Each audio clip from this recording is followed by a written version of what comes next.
Assalamualaikum warahmatullahi wabarakatuh. Perkenalkan nama saya Israwandi dengan NIM 1931041011. Saya dari kelas PJKRB, Fakultas Ilmu Keolahragaan Universitas Negeri Makassar.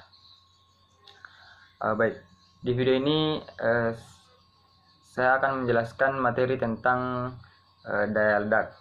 Nah, video ini bertujuan untuk menyelesaikan atau menuntaskan tugas saya pada mata kuliah pendidikan kebugaran jasmani yang diampuh oleh Bapak Detrandus Ahmad Adil SPD MPD.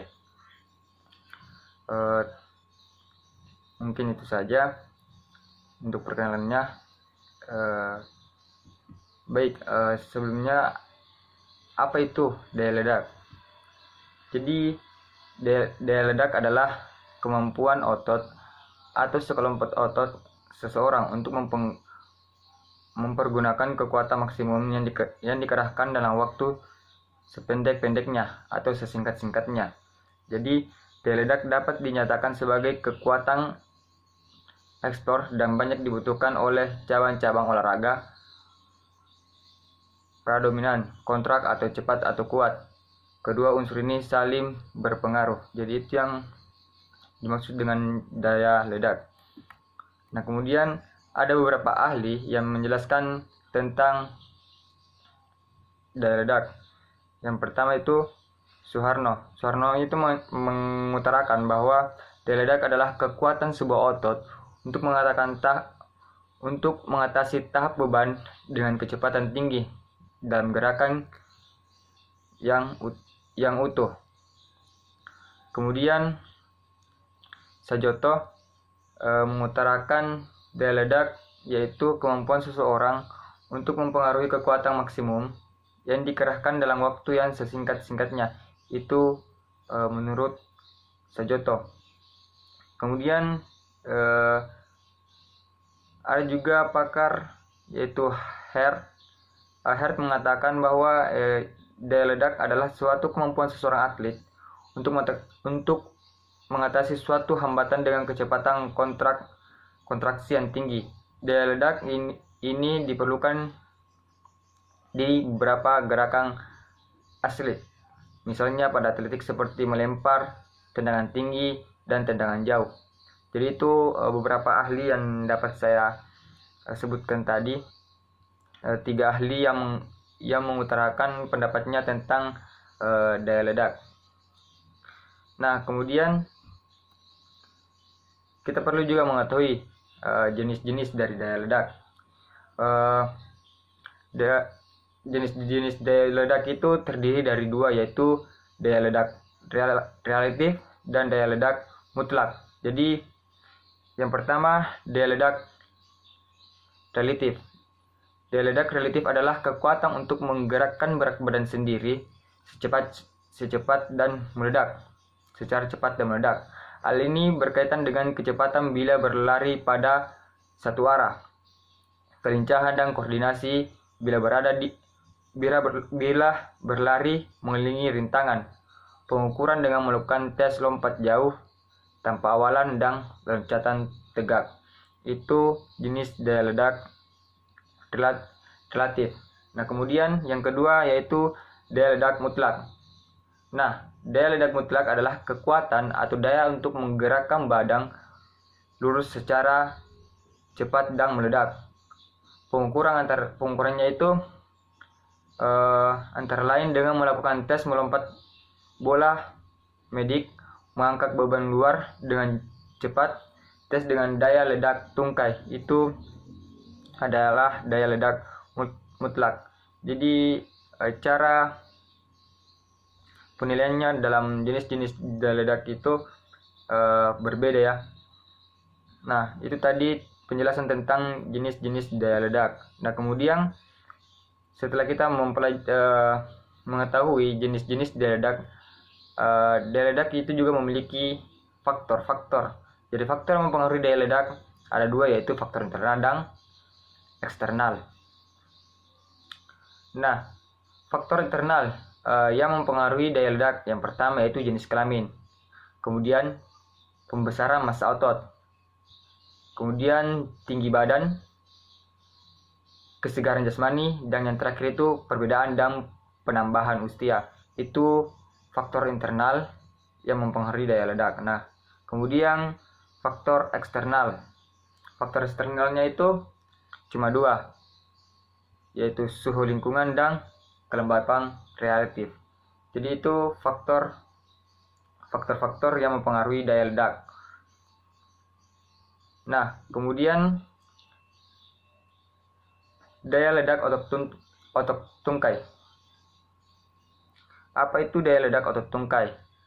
Jadi daya ledak otot tungkai adalah peningkatan daya ledak otot tungkai dapat dicapai dengan rangsangan latihan yang optimis, yaitu latihan dengan intensitas tinggi dan repetisi yang cepat, sehingga daya ledak yang dihasilkan karena penggabungan kecepatan dan kekuatan juga menjadi lebih besar. Peningkatan tersebut dapat dicapai dengan bermacam-macam latihan fisik seperti sprint training, lompat tali, squat jump, dan lain-lain. Jadi itu yang dimaksud dengan daya ledak otot tungkai. Jadi sini saya sebutkan tadi macam-macam bentuk latihan fisik dalam daya ledak otot tungkai seperti sprint training, lompat tali, squat jump. Jadi latihan fisik ini bisa kita lakukan di mana saja, karena sprint training itu cukup 50 meter saja, 100 meter saja, itu sudah akan berpengaruh. Yang jelas kita mengatur repetisinya saat kita melakukan training atau melakukan latihan fisik itu. Sama seperti kita melakukan lompat tali, kita melakukan repetisi yang bagus, kita harus mengatur berapa kali kita melakukan lompat talinya, berapa detik kita beristirahat. Di situ kita harus mengatur sendiri saat melakukan latihan fisik itu. Nah, itu tadi penjelasan tentang daya ledak otot tungkai. Nah, kemudian yang saya akan jelaskan yaitu bentuk-bentuk latihan daya ledak otot. Bentuk-bentuk latihannya yaitu latihan beban atau weight training. Latihan beban adalah latihan yang sistematis di mana beban hanya dipakai sebagai alat untuk menambah tahap terhadap kontraksi otot guna mencapai berbagai tujuan tertentu. Nah, misalnya menambah kondisi fisik, kesehatan, kekuatan atau prestasi dalam suatu cabang atau olahraga tertentu. Nah, dengan kondisi fisik yang baik, maka seorang atlet akan mempunyai peluang yang besar untuk mendapatkan juara dalam kejuaraan tertentu. Jadi ini latihan beban itu sangat berpengaruh pada atlet-atlet saat melakukan pertandingan atau kejuaraan. Jadi dapat kita ketahui latihan beban itu juga ada jenis-jenisnya. Ada latihan beban bisa menggunakan badan kita sendiri sebagai bebannya, dan kita bisa juga menggunakan latihan beban menggunakan barbel atau alat-alat berat yang bisa kita angkat untuk melakukan latihan. Jadi badan itu atau tubuh kita sendiri itu bisa juga dikatakan dengan latihan beban seperti push up, sit up, dan pull up. Itu bisa dikatakan dengan latihan beban karena massa tubuh atau berat tubuh kita menjadi beban untuk melakukan latihan tersebut. Nah, kemudian pliometrik. Jadi apa itu pliometrik? Latihan pliometrik adalah suatu metode untuk meningkatkan daya ledak otot dengan bentuk kombinasi latihan isometrik dan instometrik yang mempengaruhi pembebanan dinamik tegangan yang terjadi secara mendadak sebelum otot berkontraksi kembali, atau suatu latihan yang menggunakan otot-otot untuk mencapai kekuatan maksimal dalam waktu yang singkat. Itu yang dimaksud dengan pliometrik. Nah, kemudian manfaat latihan daya ledak. Jadi kita dalam melakukan latihan daya ledak otot itu kita akan mendapatkan manfaat, yaitu itu sudah pasti. Jadi manfaat latihan daya ledak adalah yang pertama itu untuk mencapai prestasi maksimal. Nah, kemudian yang kedua dapat mengembangkan teknik bertanding dan tempo cepat dan gerakan mendadak. Nah, ini sangat berpengaruh ya latihan daya ledak itu. Seperti daya ledak saat kita melakukan kelincahan, contohnya saya pada lari sprint atau step dalam sparring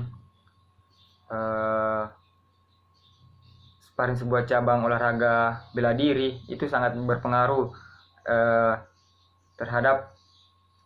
saat kita melakukan latihan daya ledak, itu sangat berpengaruh.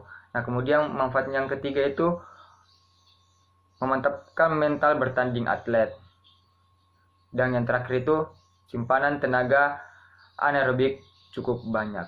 Jadi itu manfaat-manfaat dari daya ledak otot. Nah, ada juga yang dimaksud dengan tes loncat. Ada juga yang dimaksud dengan tes dan pengukuran daya ledak. Jadi tes dan pengukuran daya ledak itu tes loncat tegak dengan papan berskala. Ini salah satu tes daya ledak, tes loncat tegak dengan papan berskala. Jadi tujuannya itu untuk memperkuat daya ledak otot tungkai. Kemudian rehabilitasnya itu 0,96, validitas 0,78. Jadi fasilitas yang kita gunakan atau alat-alat yang kita gunakan saat melakukan tes ini yaitu ruangan yang datar, papan berskala, kapur halus, alat penghapus, blanko atau kertas, dan yang terakhir itu pensil atau pulpen. Itu alat-alat atau validasi saat kita melakukan tes loncat pada teknik daya ledak. Nah, kemudian petugas pemandu tes pencatat skor dan pelaksanaannya yaitu peserta tes berdiri tegak menyampingi dinding yang telah ditempel papan berskala cm. Jadi papan yang kita menggunakan saat melakukan loncatan itu, papannya itu memiliki skala. Jadi skalanya itu cm. Nah, kemudian 3 jari bagian tengah menyentuh kapur halus. Ujung jari tengah meraih setinggi mungkin papan berskala. Kemudian telapak kaki tetap di lantai. Jarak raihan ditandai dan dicat. Kemudian sambil meraih papan berskala. Tanda raihan dan catatan hitungan selisih hasil raihan pada pertama dalam hasil raihan kedua. Kesempatan diberikan 3 kali. Skor tidak dicatat apabila kaki menjinjit pada raihan pertama. Nah, itu cara pelaksanaan dalam melakukan tes loncatan tegak dengan papan berskala. Dan kemudian yang terakhir itu penilaiannya. Jadi penilaiannya yaitu skor hasil loncatan atau selisih raihan terbaik dari 3 kali percobaan. Jadi kita melakukan lompatan itu 3 kali dan kita mengambil hasil yang baik dengan 3 kali lompatan tadi. Nah, dicatat sebagai hasil akhir peserta tes. Hasil diperoleh dikonfirmasikan tertera pada jam MET. Kesempatan diberikan 3 kali berturut-turut. Nah, itu kita melakukan lompatan 3 kali saat melakukan tes loncatan tegak dengan papan berskala. Nah, mungkin itu saja yang dapat saya jelaskan tentang materi daya ledak pada mata kuliah pendidikan kebugaran jasmani. Mungkin sampai di sini video saya. Sekian dari saya, Israwandi. Assalamualaikum warahmatullahi wabarakatuh.